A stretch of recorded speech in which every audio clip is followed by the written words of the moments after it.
नमस्कार दोस्तों, मैं हूं संजीव चौहान और इस वक्त आप बने हुए हैं TV9 डिजिटल चैनल पर सुनने को अपना मनपसंद प्रोग्राम पॉडकास्ट। तारीख 5 अगस्त सन 2022 शुक्रवार। दुनिया के किसी भी कोने में नजर उठाकर देख लीजिए, शोर यही सुनने में आ रहा है कि न मालूम कब चीन और ताइवान के बीच खूनी जंग शुरू हो जाए। अमेरिकी प्रतिनिधि सभा की सदस्य नैन्सी पेलोसी की 2 दिन पहले ही हुई ताइवान की यात्रा ने तो मानो चीन और ताइवान के बीच चल रही तनातनी की हवन कुंड में घी का सा काम कर डाला हो।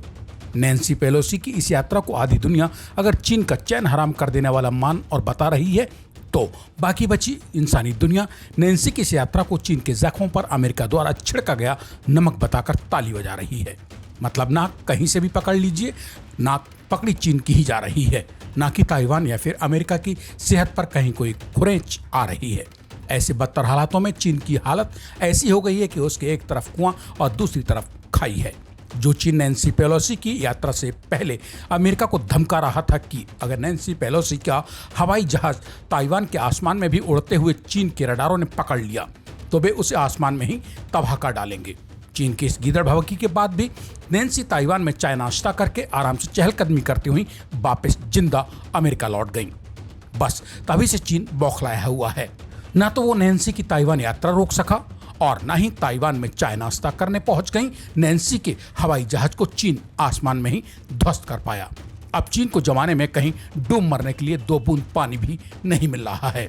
इतने बदतर हालातों में भी दुनिया का दादा बनने का शौकीन चीन नेपाल, श्रीलंका, पाकिस्तान, अफगानिस्तान से छोटे छोटे मजबूर और कमजोर देशों पर कब्जा करके उनमें अपने हरम बनाने की तमन्ना पाले बैठा है।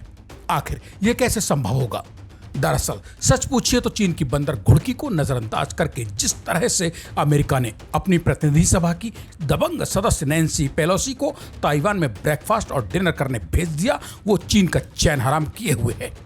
इससे चीन किस कदर बौखलाया हुआ है, इसका सबूत है कि अमेरिका और ताइवान से चिढ़े जले भुने बैठे चालबाज चीन ने जब एक साथ 10-11 मिसाइलें ताइवान को निशाना बनाकर फेंकी भी तो वे भी सब की सब ताइवान में न गिरकर उन मिसाइलों में से भी 4-5 तो जापान में जा गिरी। मतलब बौखलाहट में चीन कुछ भी कर गुजरने पर आमादा है।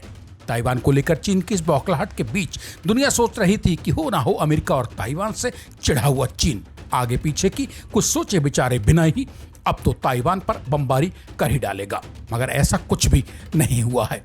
इससे चीन की जो थोड़ी बहुत दुनिया में बची हुई थी वो हवा भी निकलते हुए सबने देख ली है। हाँ, यह जरूर है कि अमेरिका और ताइवान को चीन घुड़कियां ही देता रह गया। तब तक कभी सोवियत संघ का हिस्सा रहे आर्मेनिया और अजरबैजान ने नारगोनो और काराबाख इलाके में खूनी जंग शुरू कर डाली बिना किसी चीख पुकार या शोर शराबे के, जबकि अमेरिकी चालों में फंसकर अपने ही सिर के बाल नोच रहा चीन अब तक नैन्सी पेलोसी और ताइवान के बीच सुरताल ही बनाने बिगाड़ने में व्यस्त है।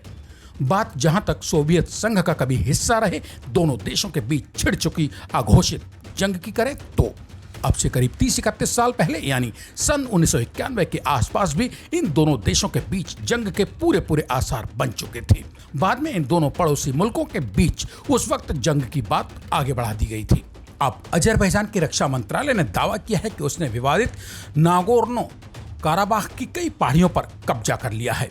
अजरबैजान की माने तो यह जंग तब शुरू हुई जब आर्मेनिया के सैनिकों ने विवादित क्षेत्र में उसके एक सैनिक को शहीद कर डाला।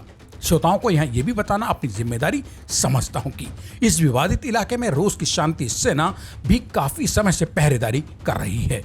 दूसरी ओर आर्मेनिया के रक्षा मंत्रालय का दावा है कि अजरबैजान के हमले में आर्मेनिया के 2 सैनिक मारे गए हैं और करीब 19 सैनिक जख्मी हो गए हैं। इन जख्मी सैनिकों में से 4 की हालत बेहद नाजुक बनी हुई है। साथ ही इसको लेकर यहां तैनात रूसी शांति सेना ने भी कहा है कि अजरबैजान के सैनिकों ने 3 बार संघर्ष विराम का उल्लंघन किया है। ये झगड़ा दरअसल है उस नागोर्नो काराबाख इलाके को लेकर जो अजरबैजान क्षेत्र में स्थित है, मगर इसके ऊपर कब्जा आर्मेनिया की सेना का है। एशिया में मौजूद और यूरोप के एकदम नजदीक बसे आर्मेनिया और अजरबैजान पड़ोसी मुल्क होने के बाद भी एक दूसरे के काफी पहले से ही जानी दुश्मन रहे हैं। मैं ये नहीं कह रहा हूं कि जंग जायज है या फिर अजरबैजान और आर्मेनिया के बीच जो खून खराबा शुरू हुआ है वो जायज है। मैं सवाल ये कर रहा हूं कि आखिर अमेरिका और ताइवान को लेकर रोज रोज चीन चीख चिल्ला क्यों रहा है, जब ताइवान और अमेरिका पर उसका कोई वश चल ही नहीं रहा है। इसी के साथ पॉडकास्ट की इस कड़ी को आपकी इजाजत के साथ आज विराम देना चाहता हूं। मुझे यानी अपने दोस्त संजीव चौहान को अब दीजिए इजाजत। सोमवार रात मेरी लौट कर आने तक कीजिए इंतजार। तब तक के लिए नमस्कार।